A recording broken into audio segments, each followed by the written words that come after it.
A történelem igen-igen régi időszaka nem hagyott ránk feljegyzéseket. Ha emekor emlékeit szeretnénk kutatni, megismerésükhöz köveket, pontosabban megmunkálásukat és a rajtuk lévő rovásokat, karcolatokat kell segítségül hívnunk.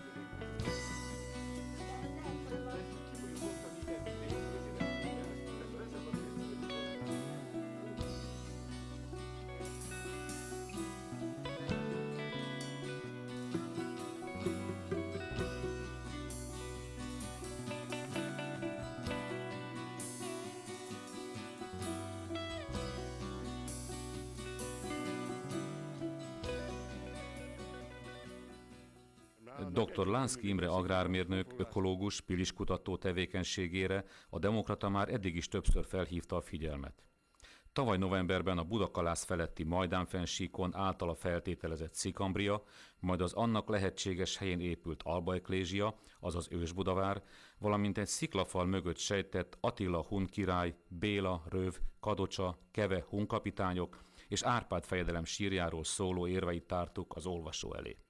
Utunkat némi erdei séta után a hun nagykirálynak, Attilának tulajdonított várnál kezdjük, ahol a területet kutató vezetőnk társaival meglepő látványra bukkant. 5 évvel ezelőtt voltam itt először régész csapattal, az országos főrégész, a szentendrei régészek jöttek ki. Akkor próbáltam őket meggyőzni arról, hogy ez a hely az eredeti Ősbudavára. Természetesen az egész csapat úgy vonult el innen, hogy ez egy felhagyott kőbánya, és úgy néz ki, hogy egy nagy ó alakú bemetszés van a kőfal mögött. Maga ez a falnak a tetején húzódott a várnak a fala. Tehát az ó alakú bemetszés aljában valamit elrejtettek a bedobált kövekkel. Kicsit lejjebb mentünk, és úgy néz ki, hogy itt ebben a homokkőbe, tehát ez egy pannon üledékes kő, tehát a homokkőbe bevájva az aljában egy olyan 6,5 méter hosszú, 3,5 méter széles és 45 cm vastag mészkő tömb van egy tömbbe letéve. Ezt meg tudom mutatni a sarkát, amit kibontottunk, tehát ugye kőzettanilag nem magyarázható. A mészkő innen 3,5 kilométerre van legközelebb a kevé vonulatnak a nyugati oldalán. Tehát lehet, hogy nem túl messziről hozták ide, de a mérete akkor, hogy nem tudom, hogy került ide bele. Egy barlangált csoporttal kezdtük kibontani ezt az U alakú vájú szerkezetet.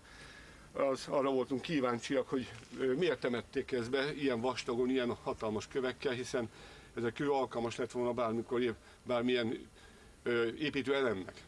Na most a helyzet az, hogy tulajdonképpen vélelmeztük azt, hogy innen valahová alagútnak is vezetnie kell.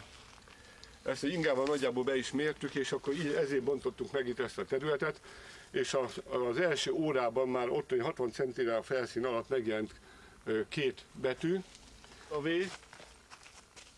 és egy kis B betűt vélelmezek én itt, és alá is van húzva. Tehát ez tekintettel arra, hogy a 700-as évek elején ide svábokat telepítettek be, én a Weissenburg, tehát a Fehérvár monogramot vélelmezem ezen. Ráadásul itt a hátam mögött a falban tulajdonképpen sikerült kibontani, bár be van tapaszolva egy hatalmas bejáratot. A tapaszolt dugó vastagságát az Egyesült Államokban használt és 30 méterig megbízhatóan mérő georadarral 4 méterben állapították meg. A kőfallal, ha tetszik, várfallal kapcsolatban 2 másik jelenségre is fel kell hívnunk a figyelmet. Az egyiket már csak a kimerevített film kinagyított képén vettük észre, nevezetesen több rovásra utaló karcolatot. A másik észrevétel a sziklafal hajlását tekintve hasonlatosságot mutat az egykori Hetita főváros, Hattusasz és a görög Mykéne kőkapuinak dőlésével. A dőlt faljárat beomlása akár mesterségesnek is tekinthető, hiszen tudjuk, hogy a 18. században a Habsburgok még fizettek is annak, aki Attila egykori várából köveket bontott, az idegennekkel szemben álló Csák Máté várait pedig felrobbantatták.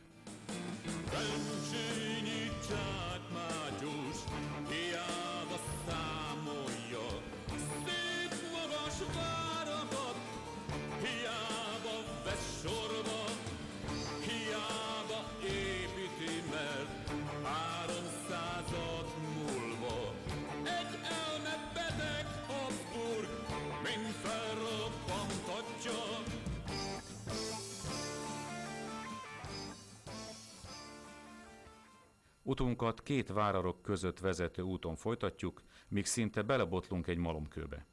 A tökéletesen megmunkált műtárgy a rajta lévő lyukkal és 4 irányba futó elvezető csatornavájatával nekünk a tatárlakai korongot is eszünkbe juttatja. A következő meglepetés alig néhány méterrel odébb egy mesterségesnek tűnő fennsíkon ér. Tulajdonképpen itt az ezüstkevének a keleti oldalában, ezen a részen a 6 év alatt se jártam. Nem is olyan régen, 2 hete kezdtem így bejárni ezt a vidéket, mert a térkép alapján úgy gondoltam, hogy felhagyott kőbányák vannak. Most a helyzet az, hogy az első helyen, ahol a kőbányát gondoltam, van Szabó József barlang, és a baloldali rész bejáratánál különleges pinceszerű építmények vannak beszakadva, és ebben találtam rovásírásra utaló jeleket, amit azt hiszem pontosan meg tudtatok határozni, hogy az úgy is van. Most bebarangolva itt ezt az egészet, én úgy látom, hogy olyan nagyméretű földsáncokat építettek ki, ami messze ellentmond a meddőhányó elméletnek, a részben a köveknek a faragottsága, mérete, és maga a domboknak a kialakítása. Tehát azok a kövek, amik itt vannak, azok bármikor építési célra felhasználhatóak lennének, ma is, nemhogy a középkorban. És ami számomra nagyon furcsa, hogy belül ebben a tájsebben olyan teraszok és olyan kőfaragások vannak, mint fönt a várban, tehát csiszolt a kőfalnak a jelentős része, már pedig a kőbányánál ezt nem csinálják meg, hiszen kitermelik még, hogyha lépcsőzetes a kimunkálás. Amit a georadarral több helyen már mértünk, hogy itt a hegy oldalban több helyen van járat, indokoltá teszi, hogy ez az egész hegyoldalt átvizsgáljuk majd idővel, és akkor megnézni, térképen előadni, GPS-szel rögzíteni, hogy ahol valószínűsíthető a föld alatti járat, abból egy térképet készíteni.